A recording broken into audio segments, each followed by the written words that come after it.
tout nouveau spectacle s'appelle Pour une raison X ou Y, mais nous, on avait 1000 raisons de le recevoir. Voici Boucard Diouf.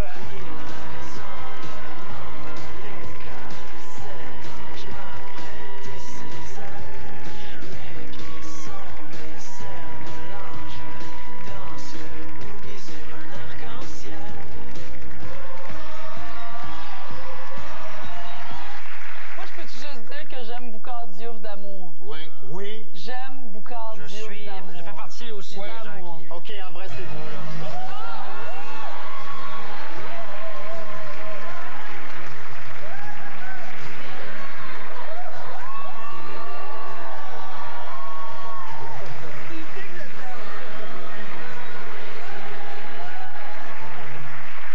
Toujours les mêmes canteurs.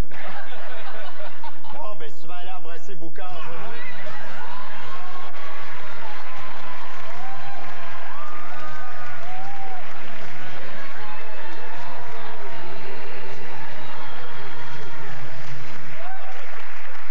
Je suis déstabilisé, vraiment.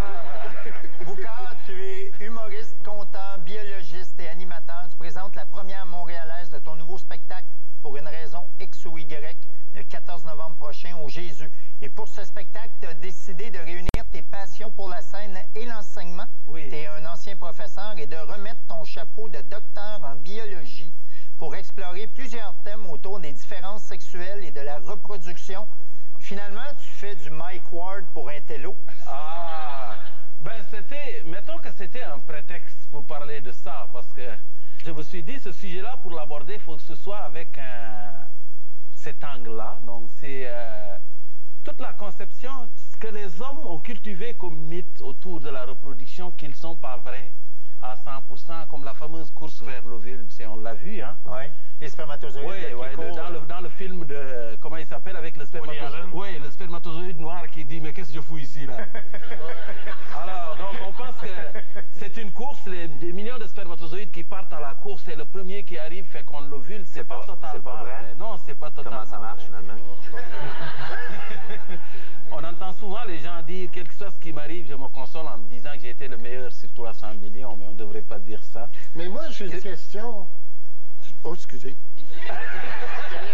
OK, excuse-moi. Ouais. Non, en fait, ce que je voulais dire, c'est que c'est plus proche d'un travail de collaboration que d'une véritable compétition. En fait, on devrait dire, si haut perché que tu sois, sache qu'il y en a des millions qui sont sacrifiés pour toi. C'est plus proche de ça. Ah, parce qu'ils se portent l'un l'autre. Ouais, ils se supportent, parce que dans les spermatozoïdes, il y en a qui sont pas, qui fécondent pas en commençant. C'est comme les humains. Des joueurs de soutien. Oui, des joueurs de soutien. Les spermatozoïdes, il y en a qui ont des grosses têtes. C'est que... Le punch est-tu passé, là? Ouais. Non! Normal!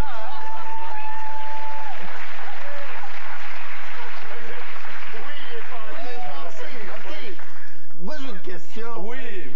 Tu sais, la rumeur qu'on dit des Noirs, là, Oui. tu sais, qui sont comme... est-ce que c'est vrai? Mais normal! Toi, t'es... Normalement, tu devrais avoir une pièce intermédiaire. Tu as quand même 50% de caractère négroïde, Oui. n'est-ce pas? Oui, OK. Alors, donc, si les Noirs avaient une palourde royale, tu devrais avoir une petite palourde au moins, quand même. Une palourde respectable. Non, je ne pense pas que c'est ça ta question. Oui, ça, c'était ma question. Le punch était meilleur que ma question. Tu nous avais interrompu pour parler de non, ta... non, mais ça m'intéressait parce que c'est une légende, tu sais, puis... C'est une légende parce que toi, tu l'as pas, c'est ça? Comment dire? Moi, je suis tellement dans la moyenne, là. C'est quoi la moyenne? Non? Normal, la vérité, c'est que biologiquement, on n'a pas besoin d'en avoir une perche, là. OK. Là, c'est pour ça que la nature a fait que nos spermatozoïdes sont mobiles. Tu n'as pas besoin d'amener ça jusqu'à l'utérus, là.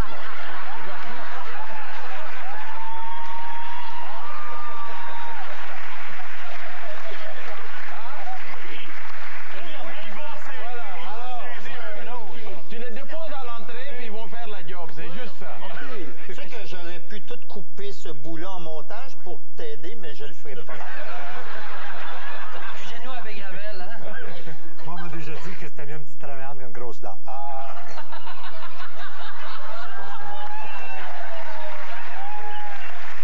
C'est quoi cette fois-ci, tu as décidé de mettre de côté les thèmes de l'identité, de différences culturelles, du langage, tout ce qui concerne ton bagage et parcours d'immigrant que tu as beaucoup exploité dans tes précédents shows. Bref, tu voulais pas donner dans l'humour PQ. Mais pas comme ça. On regarde souvent l'humain, l'animal social. On l'aborde beaucoup sous cet angle-là. Mais un humain, c'est un animal biologique. Moi, je m'intéresse beaucoup, par exemple, sur d'où vient cette peur que les humains ont de la femme. Parce qu'on parle beaucoup de signes ostentatoires, encore de l'Église qui est encore réfractaire à l'ordination des femmes, que l'homme qui a historiquement toujours cherché à contrôler la femme. Et il y a une façon de l'aborder autre, c'est par la biologie. Moi, si je devais répondre à ça, je dirais que c'est la certitude de la paternité qui a créé tout ça au tout début. Parce que l'humain, c'est un des animaux où les mâles ne sont pas sûrs de leur paternité. Chez les oiseaux, c'est assez simple. Pendant la reproduction, les mâles construisent le nid en chantant « Voulez-vous coucher avec moi ?» C'est simple. Alors quand le mâle se reproduit, il sait qu'il y a 90% de chances d'avoir une descendance. Chez les journeaux, c'est pareil. Ils font un combat, les mâles sortent du bois, et puis donc, le plus fort, il s'accouple avec les femelles, il les surveille pendant quelques jours. Donc, c'est ses enfants. Ben oui, puis nous, ce gène-là n'est pas loin. Je suis sûr, si tu mettais un panache aux participants d'occupation double, là, tu verrais...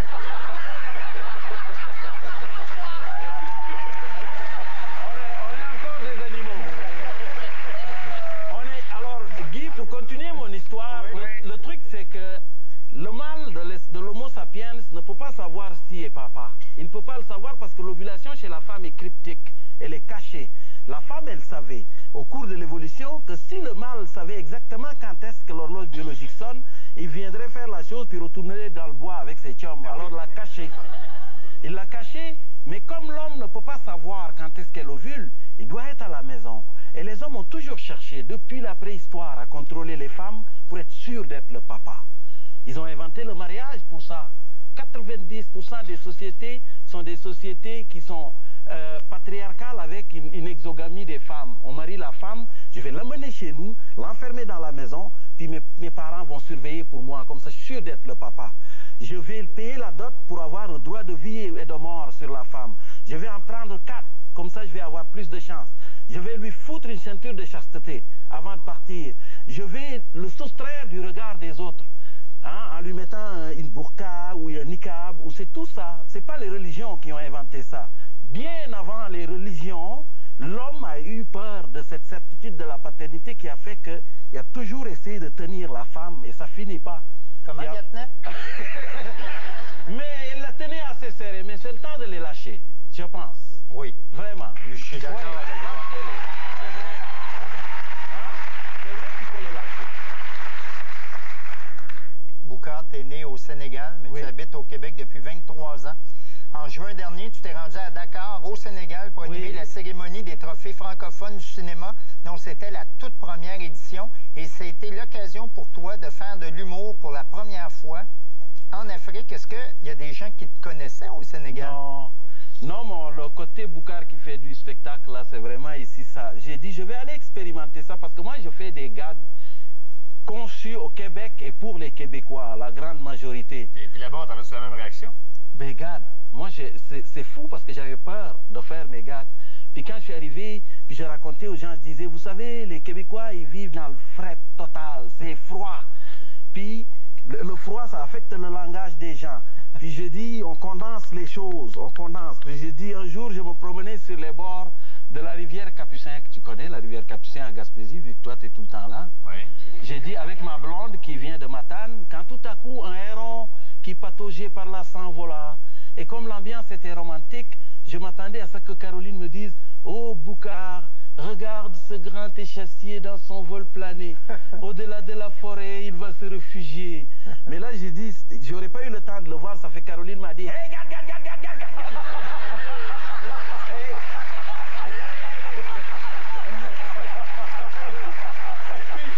Et là, tu voyais les Africains faire, non, c'est vraiment, ça m'a surpris beaucoup, vraiment. Boucard, tu es le récipiendaire du prix Charles Biddle 2013 qui souligne l'apport culturel d'une personne ayant émigré au Québec. Comment as-tu accueilli ce prix de l'immigrant parfait? J'ai aimé ça beaucoup. Mais je ne pense pas qu'il y ait un immigrant parfait existe. Non? Je ne pense pas, mais j'ai aimé ça. Moi, l'immigration qui m'intéresse, c'est l'immigration symbiotique. Parce qu'il y a deux façons d'immigrer. Il y a les commensals et les symbiontes. Un commensal, c'est quelqu'un qui s'installe et qui reste à côté de toi et qui n'a pas de lien avec toi, qui élève ses enfants en leur disant, ben, on n'a pas grand-chose à voir avec eux autres. Alors que l'autre sort avec Caroline. Oui, voilà, moi, c'est ça. C'est cette immigration-là qui m'intéresse.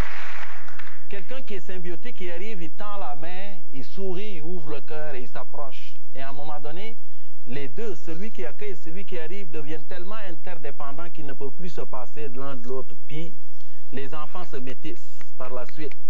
Et comme disait mon grand-père, dans une immigration qui marche, c'est que pendant que les racines se chicanent dans le sol, les branches s'embrassent dans les airs. Moi, c'est ça qui m'intéresse. C'est ça.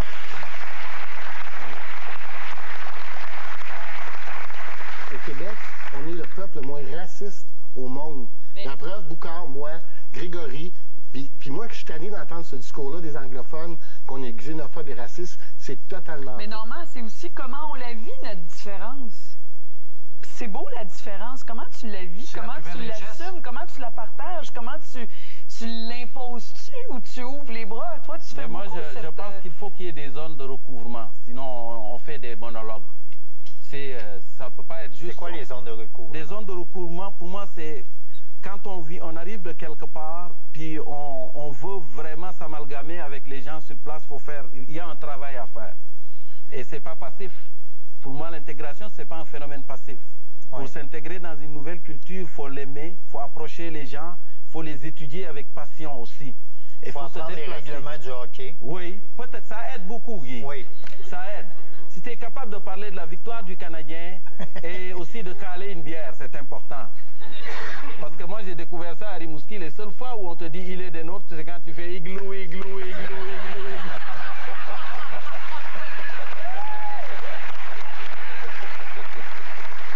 Moi, je crois au mélange. C'est la diversité qui crée la richesse dans une population. Une population, le purlénisme ne marche pas. La pureté, la nature n'aime pas ça. Parce que quand une population est pure, biologiquement, elle devient vulnérable. Donc, ça prend même les bactéries qui se divisent par simple séparation en deux. Ils prennent le temps parfois d'échanger des morceaux d'ADN pour augmenter la diversité génétique. Les seules races pures qui existent, c'est des souris transgéniques qui sont dans des cages parce qu'on ne peut pas les sortir. Boucard, tu parles souvent de ton grand-père et de ce qu'il disait en entrevue. Ton grand-père dirait quoi? Ainsi parlait mon grand-père, qui rompait de mon grand-mère. Ça, c'est un noir, évidemment, qui chantait cette chanson-là. Ton grand-père dirait quoi s'il apprenait qu'il doit venir vivre au Québec? Probablement, il dirait péter au fret, c'est tomber raide mort. À ne pas confondre avec tomber mort raide, parce que si tomber raide mort, c'est le trépas, tomber mort raide, c'est le Viagra.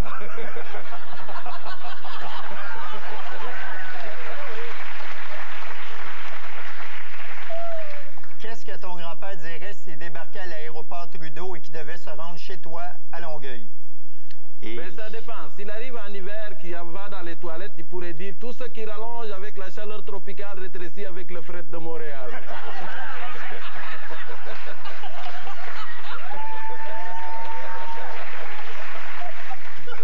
Qu'est-ce que ton grand-père dirait s'il y avait à voter aux élections municipales? Il dirait les politiciens, c'est comme les couches de bébés, il faut les remplacer souvent pour les mêmes raisons.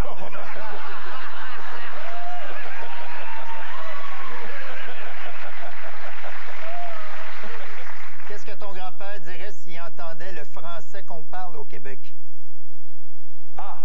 Il dirait, une langue c'est comme une amoureuse, il faut s'en occuper affectueusement, sinon elle pourrait filer à l'anglaise et frencher une langue étrangère.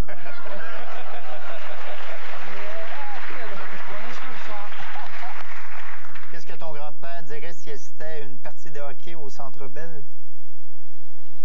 Il dirait, j'aimerais pas être à la place de la rondelle. Il tape sur le noir pour s'abuser, c'est pas bien ça.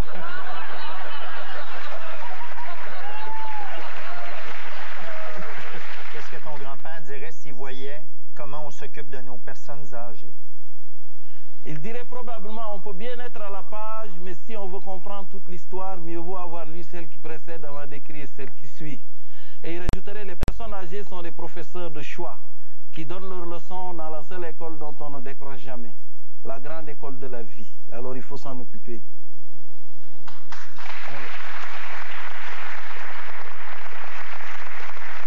Qu'est-ce que ton grand-père dirait s'il voyait Boucard en spectacle? Il dirait probablement, Boucard, quand vient le temps de parler, un petit mensonge qui unit une famille est parfois plus recommandable qu'une vérité qui la divise. Parce que je ne l'ai jamais dit à mon père que je faisais du spectacle. Il l'a jamais su? Ben maintenant, il commence à le savoir, mais je lui ai jamais dit. Il pense que tu fais quoi? Ben, il pense que j'enseigne encore à l'université. Ben, il me pose des questions, il dit, Boucard, comment ça va à l'université? J'ai dit, ça va bien. Ben oui. Pourquoi tu dis pas? Ouais. Non, parce que mon père, l'enseignement, c'est le métier noble par excellence pour lui. Il dit, Boucard, mon fils, il enseigne la biologie au Canada. Il aime ça dire ça. Il est fier. Oui, sa fierté est là, il pète la broue avec ça. Alors moi, je le laisse comme ça parce que... Et humoriste, il serait pas fier. Humoriste, c'est plus un art un peu marginalisé en Afrique. Beaucoup. Puis alors, je le laisse comme ça parce que papa, il a vieilli à 86 ans. Et puis nous, les Africains, on dit, si tu chuchotes un vieillard depuis l'aube et le soir, tu le grondes. C'est pas que de toute sa journée, il ne se souvienne que d'avoir été grondé. Alors, rendu là, tu te dis, je vais le laisser mourir avec cette poésie-là, c'est tout. Il n'y a pas besoin d'une incursion dans ce que je fais ici. De toute façon, c'est un analphabète, mon père. Il ne lit pas, ma mère non plus, alors ils n'ont pas Internet, c'est ça. Donc, c'est ta façon de les accompagner en Je fin les de vie. accommode, c'est un accommodement raisonnable. Boucard, est-ce que tu restes avec nous, Danny? Je pense que... Oui, ben oui. Avec grand plaisir. Ah, j'ai une carte, Danny. Oui, je suis un grand fan. Oh, c'est vraiment gentil. Boucard Diouf comme président.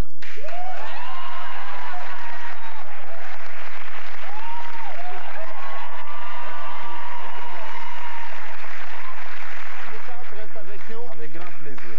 Après la pause.